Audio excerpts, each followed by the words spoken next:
진짜 다 보죠. 자, 고전문학 첫 시간인데 그 고전문학 같은 경우에 첫 시간 아니야? 아 맞아요. 시대 순서대로 이렇게 되어 있거든. 그래서 모든 아마 그런 문학 강의를 봐도 다 시대 순서대로 되어 있는데 실제 중요도는 역순이라고 생각을 하시면 됩니다. 강의의 역순. 늘 보면 뭐 고대 가요부터 시작을 하거든. 고대 가요 중에서도 우리나라의 그 시가의 어떤 시초라고 불리는 작품은 공무도화가라고 하는 작품인데 이마 그 강을 건너지 마오라고 하는 그 작품이고 뭐 고대 가요가 출제될 확률은 굉장히 희박하죠. 거의 출제가 안 되죠. 그 다음에 나오는 작품이 바로 이 한가 작품인데 한가 작품도 수능이나 이런 데서 출제가 안 된 지 꽤 오래됐습니다. 니 뭐 하는데? 뭔데? 수tuk 내 지금 설명하는 걸 들어야지 그 문제 풀지 말고. 나온 지가 좀 오래됐고 만약에 진짜 그 많은 작품 중에서 한 7, 8작품 정도 있는 한가 작품도 출제가 된다면 이 교재에 나온 작품이 출제될 확률이 제일 높겠죠. 제일 괜찮은 작품, 그 중에서도 학생들 눈높이에 좀 맞는 작품이라고 할 수 있고 이제 그 다음에 뭐 고려시대 작품도 있고 조선시대 작품도 있는데 조선시대 작품이 가장 많이 현재 조사가 됐고 밝혀져 있고 연구도 많이 됐고 그리고 출제도 거의 다 조선시대 작품들에서 거의 다 많이 출제가 되죠. 그래서 뭐 만약에 그 고전 시가를 고전 커리를 이렇게 타는 사람이 있으면 강의 역순으로 이렇게 공부를 하는 게 왜냐면 학생들이 약간 초도 효과라고 처음에 되게 열심히 하잖아. 뭐지? 그 열심히 하는 그 효과를 좀 보려면 뒤에서부터 역으로 이렇게 공부하는 게 제일 좋고 시조, 가사 요 두 개는 거의 필수 코스로 고전에서 꼭 좀 여러분들이 잘 짚고 가야 되는 작품들이라고 할 수 있습니다. 자, 오늘 우리가 볼 향가 작품은 삼국시대 그리고 통일신라시대 때 많이 불려졌던 노래라고 할 수 있고 표기가 황찰로 표기가 됐어요. 이 황찰이라고 하는 거는 한자를 활용해가지고 우리식대로 표기를 한 거라고 생각을 하면 됩니다. 기본적으로 한자를 알아야만 표기를 할 수 있었기 때문에 표기 수준 자체가 굉장히 높은 수준이에요. 한자를 다 알아야 되기 때문에 거의 지배계층들이 다 문학 작품을 했고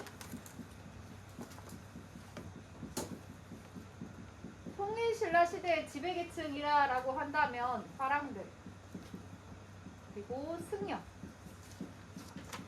귀족들 이때만 해도 뭐 거의 재정 일치 사회들이 많이 있었으니까 이 종교인들의 권력 자체가 굉장히 높고 엘리트 계층이었다라고 할 수 있습니다. 내용은 되게 다양한데 형식을 한번 조금 주목해 볼 필요가 있는데 맨 처음에는 4줄짜리로 시작했던 문학이거든.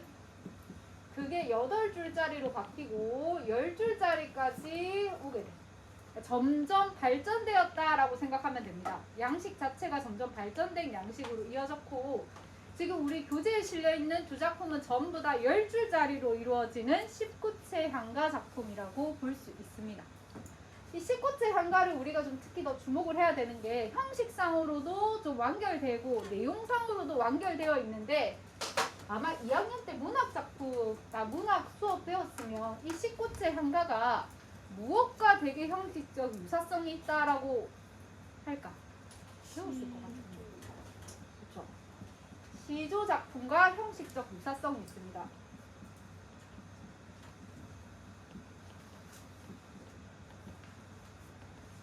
자, 얘들아, 시조는 몇 줄로 되어 있니? 3줄로 되어 있죠, 3줄. 한 줄을 뭐라고 하지? 한 줄. 현대시에서는 행이라고 하잖아, 그지? 시조에서는 뭐라고 할까? 한 줄.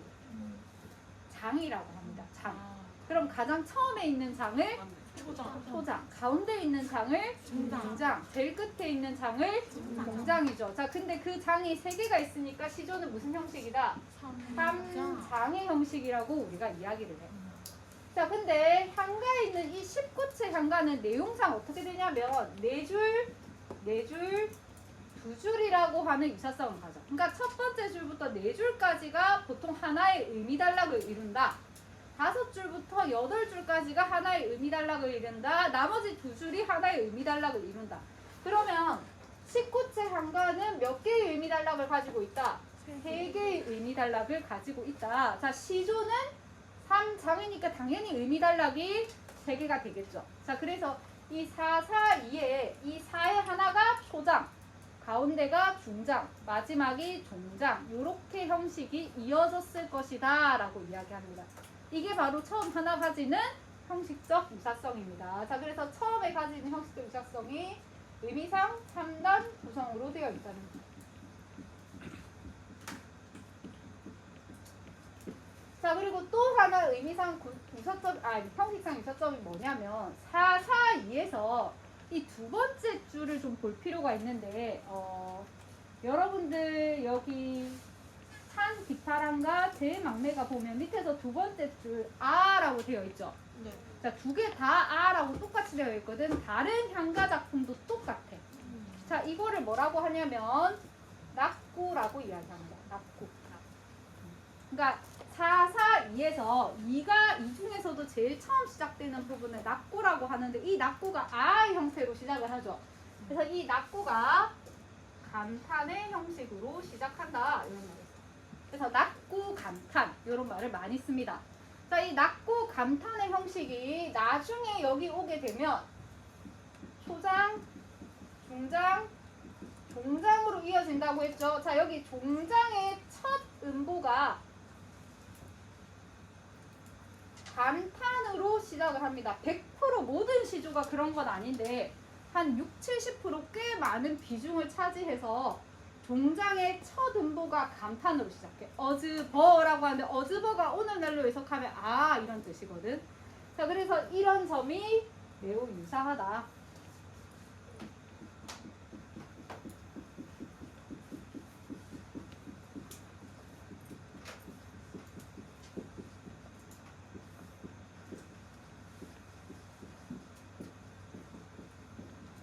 자, 이렇게 보는 거는 거의 정설이고 여러분들 문학 교과서에도 실려 있는데 모든 교과서가 다 실어놔. 자, 그만큼 뭘 얘기할 때 형식의 전통의 계승을 얘기하고 싶을 때 요거를 많이 가지고 옵니다. 그러니까 시조라고 하는 갈래가 어느 날 갑자기 튀어나온 것이 아니고 이런 향가의 갈래가 계속 이렇게 변형되면서 축적되어 온 것이다를 얘기하고 싶을 때 아주 좋은 예가 되는 거죠. 그래서 이거 가지고 모의고사에 출제한 적도 꽤 많습니다. 자, 그럼 모의고사에 출제할 때는 이런 지식이 있으면 우리가 더 풀기 좋지만 실제로 어떻게 제시되겠어요, 얘들아? 보기 박스로 이렇게 제시돼서 형식적 유사성에 대해서 물어볼 수가 있겠죠. 뭐 워낙 유명하니까. 그러면 우리가 내용의 유사성을 조금 이야기하고 싶다면 여기 이 시에서는 뭐 그렇게 내용의 유사성이 많이 안 이어지지만 몇 반이더라? 몇 반에 보니까 계속 브라운 아이즈 소리인가 브라운 아이즈는 모르겠다. 가지마를 계속 부르더라고. 계속 듣더라고 어떤 남학생이. 아, 민기인가? 근데 선생님이 그 노래가 굉장히 오래된 노래거든? 왜냐면 선생님이 20대 한 중반쯤에 서울에 노량진에서 선생님이 임용 공부를 할 때 그 당시 남자친구가 있었는데 그 남자친구한테 되게 너무 심하게 차여가지고 내가 마음을 달래면서 들었던 노래거든. 이별곡이었네. 그치. 그래서 그 노래를 되게 많이 듣는데 내가 수업할 때도 그 노래를 많이 써. 어느 때 쓰냐면 고려가요에 가실이라고 하는 고려가요가 있거든. 가실이 처음 시작이 가실이 있고 버리고 가실이 있고 잡사와 두얼이 만화는 뭐 선아님 두려울세라 이런 식으로 너 잡고 싶은데 네가 날 싫어할까봐 내가 너를 찾아잡지 못한다. 가시는 듯 나에게 다시 돌아와 달라라고 하는데 그 가사랑 똑같아. 마지막에 막 그렇게 되거든. 다시 돌아와 달라고, 다시 내게로 돌아와 달라고 막 이렇게 절절하게 외치는 게 거의 똑같아서 내용의 유사성을 얘기할 때 쌤이 그 작품들을 많이 가지고 와. 우리 문학의 내용의 유사성을 얘기할 때 딱 얘기할 수 있는 게 우리 문학의 전통적인 정서라고 하는 게 있거든. 근데 정서가 뭘까? 네? 정서. 마음. 그렇죠. 마음, 심리 상태를 정서라고 이야기한다고 생각하면 돼. 그러니까 그 소설에서는 심리라고 이야기를 하거든. 근데 시에서는 정서라는 말을 써. 이렇게 갈래별로 쓰는 용어가 다른데 전통적 정서라고 하는 게 있어. 전통적 정서. 왜? 형이. 어? 저. 뭐니 뭔데? 네? 전통적 정서가 있어. 맞아요. 똑같은 질문 받았던. 아, 내가 니한테 똑같은 질문을 했나? 예. 아, 내가 이 수업을 언제 했지 그러면? 없네 시간. 아, 엄매 문학 시간에 내가 했구나. 얘들아, 우리 국어에 그럼 네가 답을 하면 되겠다. 자, 전통적 근주야 하나로 뭐라고 해? 아니요. 한이라고 하죠. 자, 이 한이라고 하는 거는 맺혀 있는 상태거든. 슬픔보다 훨씬 더 깊은 거야. 슬픔이 잘 풀리지 않고 응어러져 있는 거. 그래서 이 전통적 정서를 한이라고 하면 줄여서 뭐라고 하냐면 정한이라는 말을 씁니다. 자, 그래서 모의고사나 이런 데 지문에 전통적 정한이 잘 드러난다라고 하면 전통적 정서인 한의 정서가 잘 드러난다. 이렇게 이해하면 됩니다. 한이라고 하는 건 되게 복합적인 거거든. 사랑하는 사람 사이에서도 일어날 수 있는 거고, 아니면은 그냥 그 나라 잃은 슬픔에서도 일어날 수 있는 거고, 슬픔보다도 훨씬 더 깊은 게 드러나게 되면 이 정한이라는 말을 쓰면 돼요. 자, 제방매가가 좀 그런 성격이 있죠. 자, 오늘 찬 기파랑가부터 한번 작품을 보도록 하겠습니다. 아까 은수가 처음 시작할 때도 그런 말을 했는데, 얘들아, 이 찬 기파랑가 같은 경우에는 읽을 때 어떻게 읽어야 되지? 이렇게 읽어야 돼. 귀여워. 찬 기파랑 가. 기파랑이 사람 이름입니다. 화랑이는 화랑.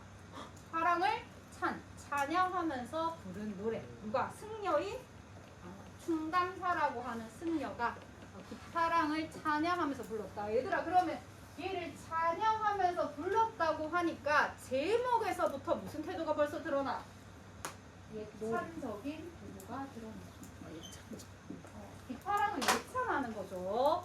자, 거기 보면 우리 교재에서는 김한진 역이라고 나와 있는데, 김한진 해독이 있는데 양주동 해독도 있습니다.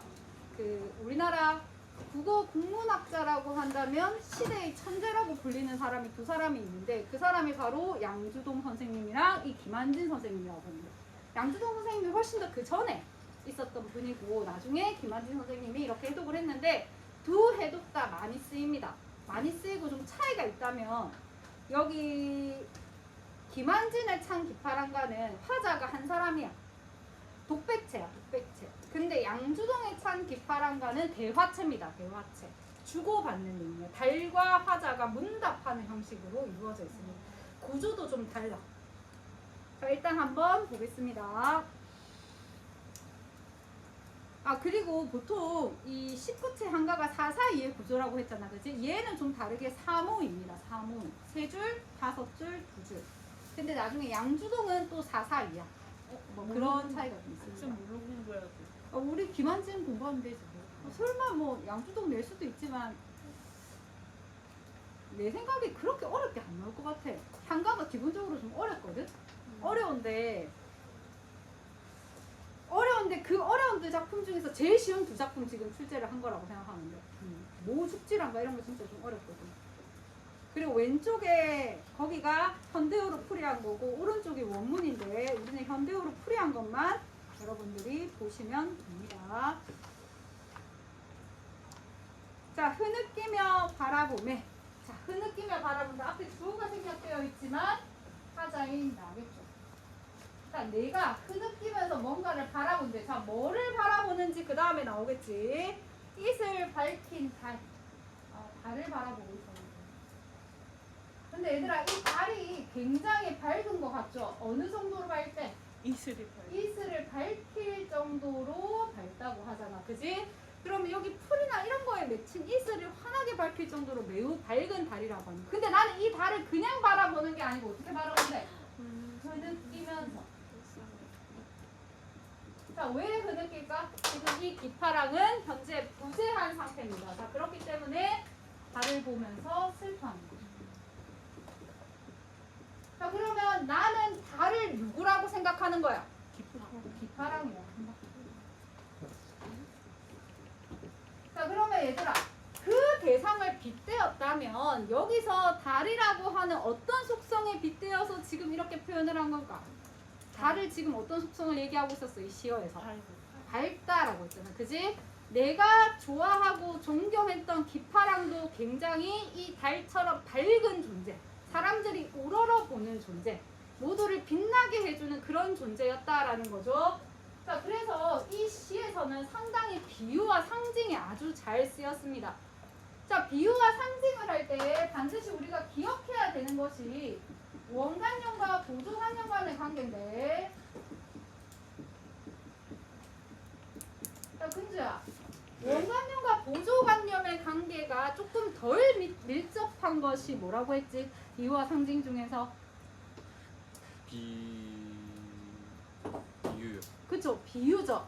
조금 덜 밀접해. 그래서 비유법을 얘기할 때는 보통 보조관념만 딱 던져주는 게 아니고 원관념도 같이 제시를 해줍니다. 얘들아, 보조관념이 뭐야? 원관념을 잘 드러내기 위해서 들고 온 서브관념이라고 생각을 하면 돼. 근데 얘로 쌤이 얘 그때 뭐 들었지? 그거는 안 했어?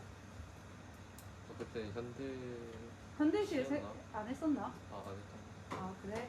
얘들아, 원관념은 원래 표현하고자 하는 대상이거든? 보조관념은 이 원관념을 잘 표현하려고 들고 온 거야. 예를 들면은, 근주야, 내가 다음 주에 소개팅을 해줄게 라고 한다면 근주가 그 여자가 어떤데? 이렇게 물어볼 수 있지. 그러면 뭐 예뻐 하면 좀 구체적으로 말해봐 이렇게 얘기하면 뭐 두 눈은 반짝이고 이렇게 말하기보다는 약간 너희가 생각하는 요새 걸그룹 중에 예쁜 애는 누구지? 근데 네가 생각했을 때 걸그룹 중에 예쁜 애는 누구야? 예. 누구라고? 네? 글쎄요. 뭐 예를 들면 레드벨벳의 아이린 같은 그런 냉미녀 같은 그런 느낌이다 라고 하면은 얘들아, 원관념은 소개팅녀이 아니면은 그 아이린이 소개팅녀가 원관념이야. 원래 표현하고자 하는 대상이야. 근데 예쁘면서도 차가운 느낌을 표현하기 위해서 보조관념으로 누구를 가지고 온 거야? 아이린을 가지고 온 거지. 자, 그럼 원관념과 보조관념이 지금 어떻게 매개가 됐냐면 아이린 같은이라는 말이 묶였어. 원관념과 보조관념이 뭐뭐 같은으로 묶였다. 표현법 뭐다? 비유 안에서도 뭐다? 지규죠, 얘들아. 자, 원관념과 보조관념의 관계가 뭐뭐 같은, 뭐뭐 있냐, 뭐뭐 마치 이렇게 쓰이게 되면 지규법이라고 그러죠. 자, 원관념과 보조관념의 관계가 이 꼴인 경우도 있어. 내 마음은 호수요. 이런 단어 문장이 있다라고 칩시다. 그럼 여기서 내 마음과 호수 중에 근주야, 뭐가 원관념이야?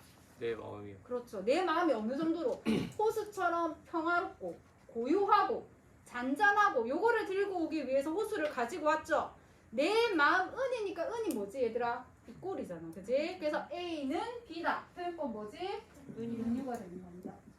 자, 그래서 원관념과 보조관념의 관계가 이렇게 같은으로 묶이면 지규, 이 꼴의 관계로 묶이게 되면 은유가 됩니다. 자, 근데 여기서는 달만 나왔고 기파랑이라고 하는 원관념이 제시가 안 됐죠. 네. 자, 그럼 이런 경우에는 원관념과 보조관념의 관계를 추측할 수는 있지만 뭐뭐 같은이라는 매개하는 말이 안 나왔다. 비유법 안에서도 그냥 은유법이라고 우리가 이해를 합니다. 자, 그래서 여기서는 기파랑의 모습을 은유적으로 표현한 것들이 많아. 자, 근데 지규나 은유나 의인이나 전부 다 비유법 중에 하나입니다. 자, 그래서 빗대어 표현한다, 비유라고 이야기할 수 있는 거죠. 선생님, 네. 그때 그 비유가 원관념이 훨씬 더 잘 드러난다고 하셨죠? 상징보다. 원관념이 잘 드러난 아니지, 상징이 훨씬 더 잘 드러나지. 그러니까 원관념과 보조관념은 네 개가 그렇게 좀 강하지는 않아. 사람마다 좀 다르고. 그래서 보조관념만 보통 잘 안 내밀고 추측할 수 있는 원관념의 상황을 많이 주거나 아니면 원관념은 그냥 직접적으로 제시하거나. 근데 상징 같은 경우에는 원관념과 보조관념이 너무나 매개가 명확해가지고 원관념을 제시하지 않아도 우리가 원관념을 알 수가 있어. 그러니까 비둘기 하면 뭐의 상징이야? 평화죠. 원관념을 다 알고 있는 거야. 자, 그렇기 때문에 이런 경우는 별로 이렇게 원관념을 굳이 언급을 안 하는 거지. 그래서 이 원관념은 아주 예전부터 많이 약속된 거기 때문에 우리 대부분이 문학 작품을 조금 공부했다면 알 수 있는 경우들이 꽤 많습니다. 눈 이런 거 하면 뭐의 상징이라고 할까? 순수함. 자, 눈에 무슨 속성에 빗대어서? 하얀 속성에 빗대어 순수함. 근데 우리 고전 문학에서 눈이라고 하는 걸 사용했다. 고전 문학에 사용했으면 거의 90% 시련, 고난, 차가운 속성에 의거해서 보통 그래. 대나무는 사시사철 푸르죠. 대나무 하면 뭐의 상징이라고 이야기합니까? 지조의 지조와 절개의 상징이라고 하는 거야. 자, 근데 그거를 문학에서 굳이 이야기 안 하는 거야. 너무 관습처럼 많이 사용했기 때문에. 훨씬 더 관습적 속성이 많으면 상징이라고 하고, 이런 경우에는 워낙 원관념이 강하게 매개하고 있기 때문에 원관념을 굳이 제시하지 않습니다. 여기서도 상징이 뒤에 하나 쓰여 있거든. 나중에 그때 또 설명을 해줄게. 자, 계속 보겠습니다. 자, 흐느끼며 바라보고 있다. 이슬을 밝힌 달. 그걸 보면서 기파랑을 생각을 하겠죠. 자, 이 달이 흰 구름을 따라 떠난 언저리에. 자, 이 말은 그냥 지금 이 달 밤의 모습을 보고 있다라고 생각하면 돼. 이 달이 이렇게 움직인다라는 거야. 흰 구름을 따라서. 그런 맥락으로 이해하면 됩니다. 자, 이렇게 해서 달을 보면서 기파랑의 모습을 떠올리는 게 세 줄이고, 그 밑에 5줄. 모래 가른 물가에 기랑의 모습이올시 수풀이여. 얘들아, 거기 기랑의 모습이올시를 어떻게 해석하냐면 기랑의 모습과 같은 수풀이여 라고 해석을 합니다. 기파랑의 모습과 같은 수풀이여. 자, 근주야, 방금 네. 선생님이 읽은 부분에서 표현법 하나 뭐가 보여? 같은이요. 그렇지, 표현법. 비유법. 비교법이요. 그렇죠, 지그지. 자, 원관념, 보조관념. 뭐가 수풀이라는 거야? 수풀의 원관념이 뭔데? 기파랑. 그렇죠, 기파랑의 모습과 같은 수풀이라고 했죠. 자, 그럼 수풀을 보고 누구를 떠올린다? 기파랑. 기파랑을 떠올리는 거야. 자, 근데 아까 우리가 달을 보면서 기파랑을 떠올린다고 했지. 그때는 달이 되게 밝은 속성이 있고 모두가 우러러 보는 존재고 이런 것들이 있다고 했죠. 그럼 여기서 수풀은 어떤 속성일까? 그 앞에 줄을 보면 모래를 가른 물가라고 했지. 이거는 해수욕장 같은 거를 생각을 하면 됩니다. 자, 그럼 어떤 느낌이 들어? 되게 깨끗한 느낌이 든다라고 해서 모래사장 같은 거, 하얀 모래사장, 물가. 여기에 있는 수풀이 있는 거야, 이렇게.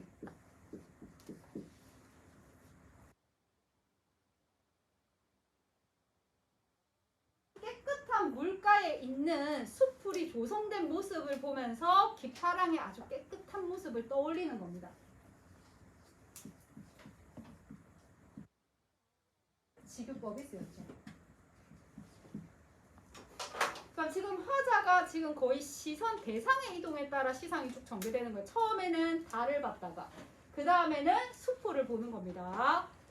자, 세 번째 1호의 자갈벌. 얘들아, 여기서 1호는 지역이야, 지역. 그냥 이 사람이 지금 서 있는 거야. 1호라고 하는 지역에. 자, 1호라고 하는 지역에 근데 자기가 어디에 서 있대? 자갈벌에 서 있대.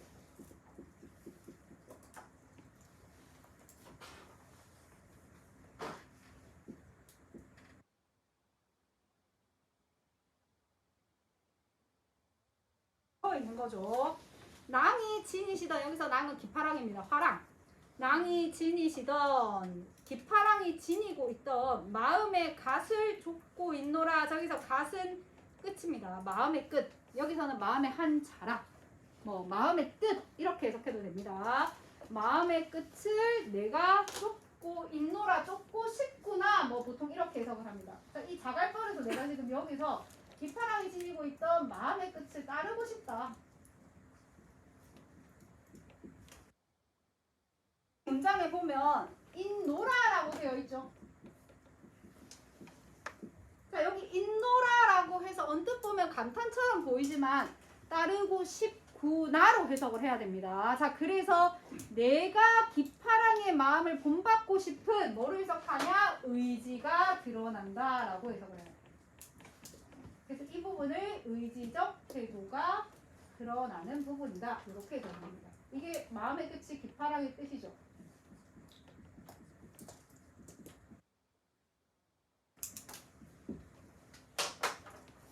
자, 지금까지 기파랑을 비유적으로 표현한 소재가 2개가 나왔어. 달, 그리고 수풀. 자, 마지막으로 하나 더 등장합니다. 아, 영탄법 나오죠. 낙구 감탄입니다. 잣나무 가지가 높아 눈이라도 덮지 못할 곡가리여 라고 되어 있는데 마지막으로 등장한 대상이 잣나무 가지죠. 얘들아, 잣나무 아니? 소나무 알지? 잣나무, 소나무 그냥 같다라고 생각을 하면 돼. 그 소나무도 되게 푸르 똑같이 생겼거든.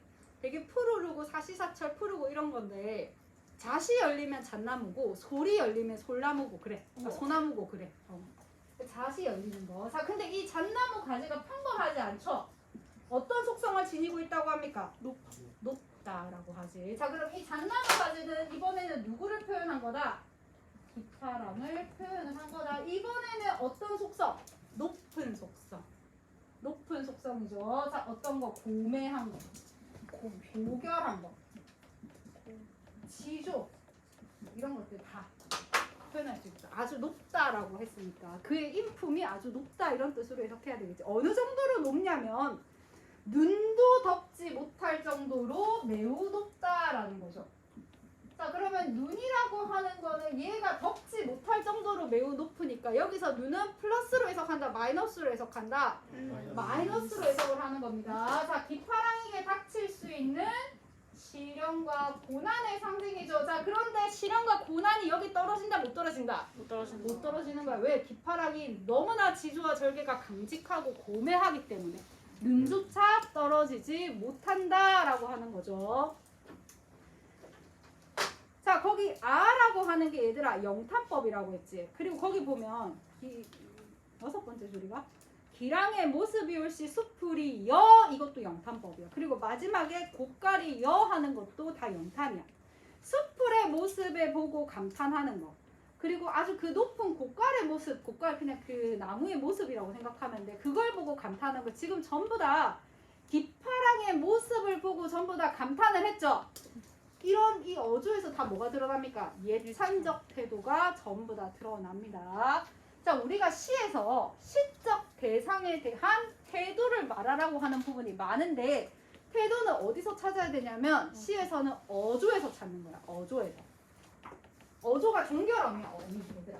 숲을 이 여라고 하고 끝나잖아. 고깔 이 여라고 하고 끝나잖아. 이게 종결어입니다. 어조야. 어조 이게. 자, 그래서 얘를 예찬적 어조, 예찬적 태도 다 이렇게 얘기할 수 있는 겁니다. 어조랑 태도는 같은 거야, 얘들아. 자, 그래서 기파랑의 모습을 보고 예찬하고 감탄하고 기파랑의 뜻과 의지를 따르고자 하는 이 충담사의 마음이 아주 잘 드러나 있죠. 양주동의 해석은 훨씬 더 이거보다는 지금 여튼 기파랑이 부재한 거잖아, 그지? 기파랑이 부재한 것에 대한 추모의 정서가 훨씬 더 좀 잘 드러나. 그리고 여기서 기파랑을 빗대어 표현한 시어들이 여기서는 달, 그리고 숲을, 그리고 잣나무 가지 이렇게 세 개잖아, 그지? 빗대어 표현하는 것도 조금씩 달라. 좀 그런 해석의 차이가 있습니다. 다음에 뭐 시간 되면 될지 모르겠지만 그때 되면 한 양주석도 보여줄게. 그것도 아마 모의고사 이런 데 한 번쯤 다 출제됐으니까. 자, 그 다음 작품이 제망매가인데 수업 40분까지지 얘들아. 네. 제망매가 수업하지 않았나? 그치, 고3이 됐는데 제망매가를 뭔가 수업 안 하고 올라왔을 것 같지 않다. 자, 이것도 어떻게 읽어야 되죠 얘들아? 제망매 갑니다. 근주야, 네. 자문아. 아니요.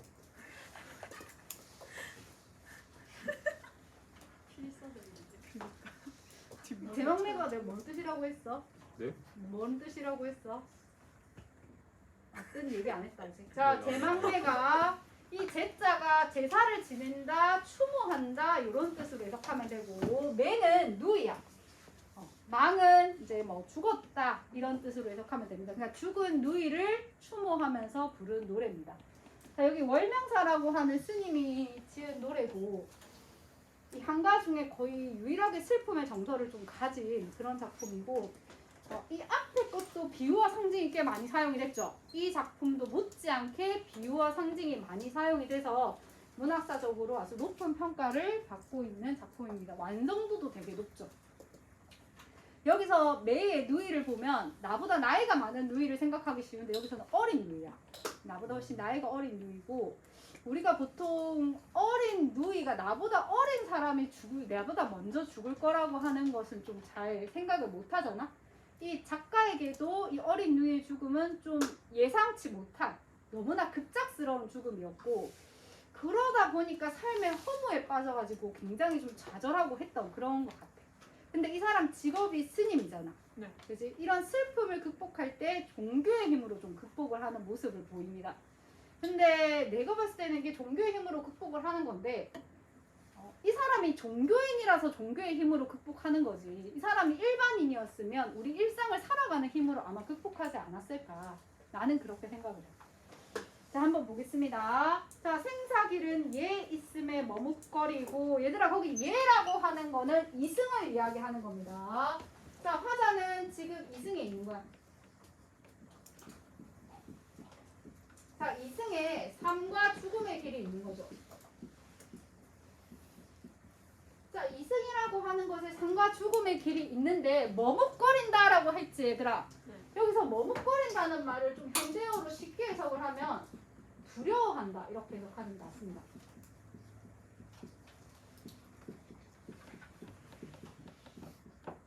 자, 그러면 다시 질문. 이 사람은 이승에 있는데 왜 두려운 마음을 가지게 되었을까? 뭘 경험했기 때문에? 죽음이라고 하는 것을 경험했기 때문에. 우리가 보통 살아있을 때는 내 주변에 죽음을 잘 경험하지 않았을 때는 죽음이라고 하는 그런 거 자체를 생각을 잘 안 하거든. 자, 그런데 내가 이런 것들을 뭔가 경험했다. 자, 그러고 나면 삶과 죽음이 있는 이승에 대한 머뭇거림이 생기게 된다는 거야. 어느 정도의 두려운 감정이 생기게 된다는 거야. 지금 이게 화자의 상태인 겁니다. 자, 계속 볼게. 자, 삶과 죽음의 길은 여기 이승에 있음에 나는 두려움을 느끼고, 자, 그 이유가 이제 나와. 내가 왜 이런 두려움을 느끼는지. 나는 간다는 말도 못다 이루고 어찌 갔습니까? 얘들아, 여기서 나는 간다 할 때 간다가 저승으로 간다라는 뜻이야. 그럼 여기서 나는 간다라는 말을 한 사람은 누구야? 루이죠.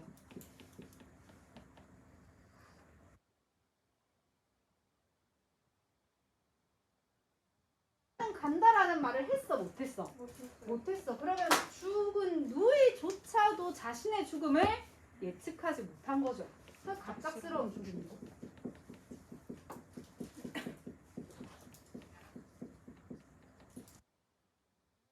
하겠습니까? 준비하지 못한 죽음을 맞이했으니까. 어느 가을 이른 바람에, 자, 준비하지 못한 굉장히 이른 죽음이었다는 것을 강조하기 위해서 시적 상황들이 나와.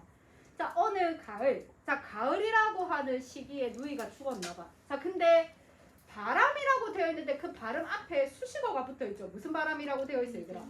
이른 바람. 자, 그러면 누이의 죽음이 훨씬 더 좀 이른 죽음이었다. 이렇게 이르게 죽었다라는 것을 요절했다라고 이야기를 합니다. 자, 누이가 죽은 시기는 어느 가을이었고,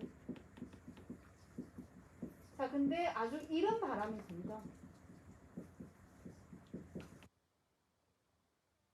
이른 바람이라고 하는 거는 누이의 이른 죽음, 요절을 의미한다라고 할 수 있습니다. 자, 그 다음 계속 보면 이에 저에 여기 저기 이런 뜻이죠. 떨어지는 잎처럼이 붙었죠. 표현법 뭐가 사용이 됐다? 그렇죠.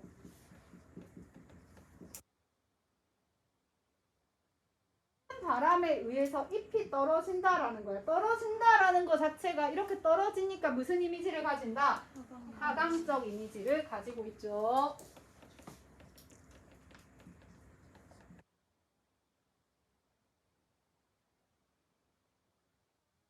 떨어지는 거기 때문에 생명이 다해서 떨어지는 거죠. 자, 이 떨어지는 잎은 뭘 상징한다? 누이의 죽음을 의미한다라고 할 수 있습니다. 상징이라 했는데 비유지. 자, 잎처럼이라고 표현했으니까 표현법 뭐가 쓰였다? 직유법이 쓰였다라고 할 수 있죠. 자, 그 부분 다시 보면, 자, 어느 가을 누이가 죽은 그 시기입니다. 이른 바람에, 그러니까 누이의 죽음이 좀 일렀다라는 거죠. 이에 저에 떨어지는 잎처럼, 자, 누이의 죽음을 비유적으로 표현한 거지. 자, 그 뒤에 나와 누이의 관계를 알 수 있게 명확하게 비유한 말이 나와. 한 가지에 났는데 가는 곳을 모르는구나 라고 되어 있어요. 얘들아, 한 가지에 났다라고 하는 거는 나와 누이가 무슨 사이다? 한 가족이다. 그것을 동기간이다 라는 말을 합니다.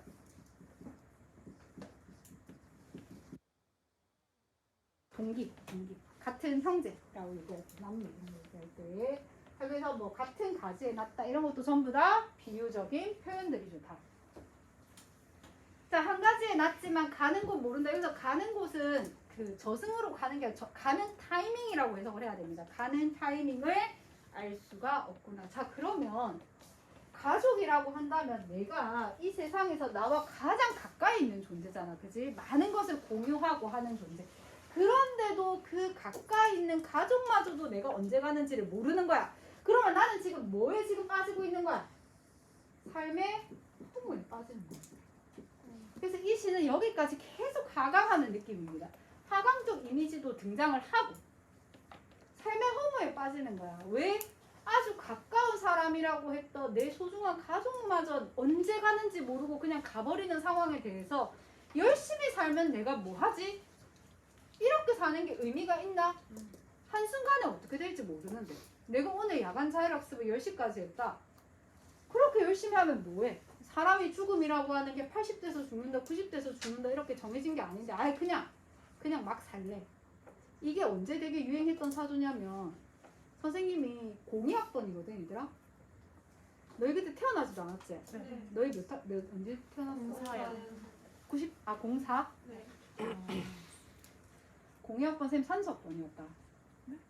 왜 산수학번이라고 했을까? 오투라서 산수학번. 그래서 그때 동아리 대학 갔을 때 동아리 선배들이 동아리 홍보할 때 뭐 이 동아리에 와서 산소를 좀 불어 넣어줘 뭐 이런 거 하시는데 그때 99년도에 이때 세기 말이 되게 유행했었거든. 세기 말 풍조. 그러니까 세계 망한다고. 노스트라다무스의 예언이 막 나오기 시작하고 뭐 아마겟돈 이런 거 막 나오고 디비팩트 이런 거 막 나오고 그때 그런 영화가 엄청 많이 나오고 좀 세계 말적인 느낌이 되게 강해서 CF나 이런 것도 되게 몽환적인 CF를 되게 많이 찍었어. 그때 약간 뭐 X세대 이런 사람들 오렌지족 이런 풍조들이랑 다 맞물려서 지금 현재를 즐겁게 즐기자. 이때 2000년 넘어가면 세계 망할 수도 있으니까 약간 요런 풍조가 엄청 휩싸였었거든. 약간 요런 거랑 조금 비슷한 맥락이라고 보면 돼. 그러니까 미래의 불확실성이 너무나 큰 상황에서 내가 미래를 위해서 노력하는 게 도대체 의미가 있을까? 이 사람도 좀 그렇게 생각을 한 거지. 너무나 허무한 거지. 자, 근데 이 사람은 극복을 해냅니다. 자, 그 다음에 보면 아라고 나오죠. 자, 이 낮고 감탄이 얘들아 무슨 기능이 있냐면 시상을 전환시켜주는 기능이 있어. 근데 여기서는 시상 전환의 기능이 별로 없었어. 자, 이 낮고 감탄이 가지는 기능이 두 가지가 있습니다. 하나는 시상을 집약시키고 하나는 시상을 전환시켜줘. 자, 여기서는 시상 집약의 기능이 훨씬 강하고 여기서는 시상 전환의 기능이 훨씬 더 강합니다. 저 서 있는 친구 이름 뭘까? 현진이? 아, 현진이가 여기 동명이인이 또 있어? 아, 네 이름은 내가 또 쉽게 외우겠다. 쌤이 이름을 잠깐 못 외우는 그런 장애가 있거든. 그래서 잘 못 외워. 자, 여기서 아까 쌤이 시상을 집약시키는 기능이 더 강하다고 했잖아. 그치, 현진아? 여기서는 아라고 하는 부분에서 어떤 시상을 집약시킬까? 이 시에서 나왔던 주요 내용이 어떤 거였어? 다 이 시는 다 무슨 내용의 시였어? 예찬이죠. 예찬의 그 정서를 집약시킨다라고 보면 돼. 그 뒤에도 나오는 게 예찬이잖아. 기파랑의 가가 잣나무 가지 어쩌고저쩌고 나와서는 그지? 여기서는 예찬은 훨씬 더 팍 터트리는 게 훨씬 강하고 여기에서는 전환이 훨씬 더 강해. 얘들아, 전환이라고 한다면 분위기가 바뀌는 거야. 지금 계속 무슨 분위기였어? 하강이었지. 그럼 전환이 되면 어떻게 될까?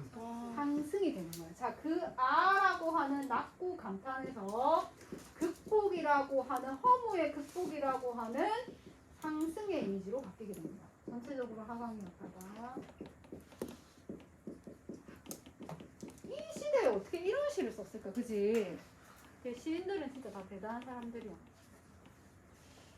자, 미타찰에서 만날라. 자, 얘들아, 미타찰이 어딜까? 극락세계. 어떤 기독교적 세계관으로 얘기하면 천국 같은 데이라고 생각하면 됩니다.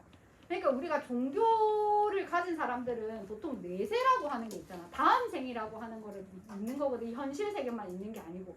그래서 이 괴로움과 슬픔을 좀 참으면서 살아가잖아. 그지?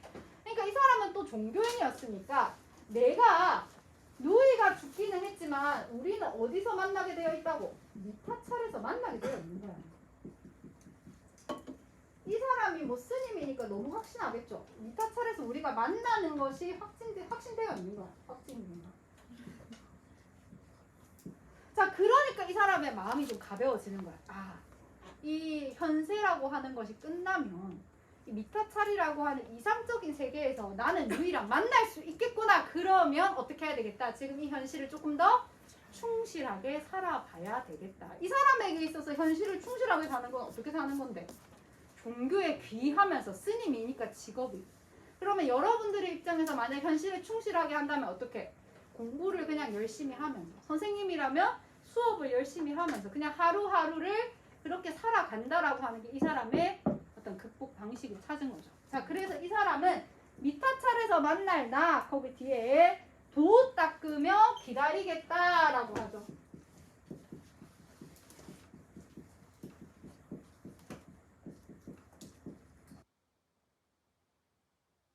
여기서 나오는 이 도가 무슨 도겠어? 불교의 도를 이야기하는 겁니다. 여기서는 종교라고 할 수 있겠죠. 닦는다, 귀한다 라는 의미야.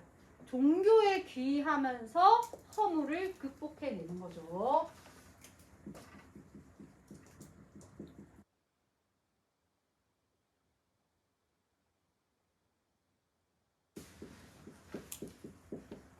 자, 그래서 이 시에서는 이 마지막이 가장 포인트가 됩니다. 시상 전환이 일어나는 이 뒷부분이 포인트가 되는 거죠.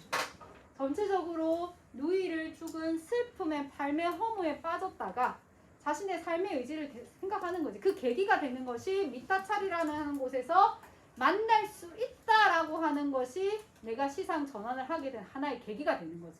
불교적 세계관이죠. 자, 그래서 이런 불교적 세계관을 바탕으로 해서 인식 전환이 일어난다.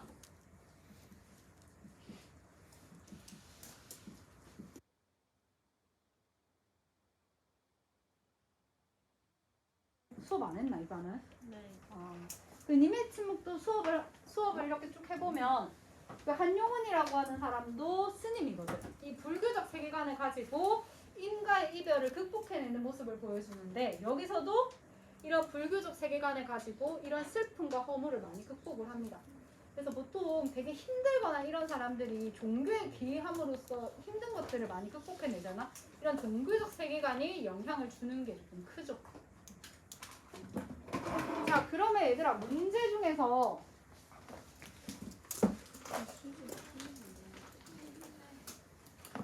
얘들아 1번 문제 같은 거는 금방 풀겠지. 자, 기억에 대한 이해로 가장 적절한 거 마음의 끝을 따른다. 여기서 마음의 끝은 깃파랑이 가지고 있는 마음의 끝이죠.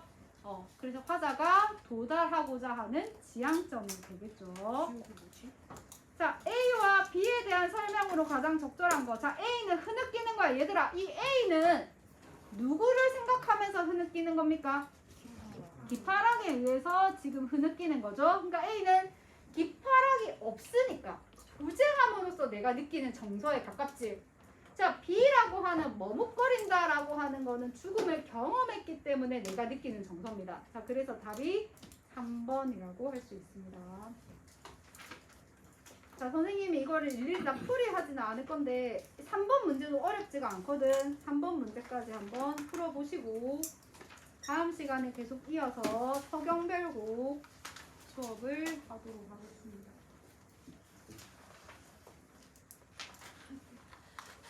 그 동영상 잠시 근주야. 카메라맨.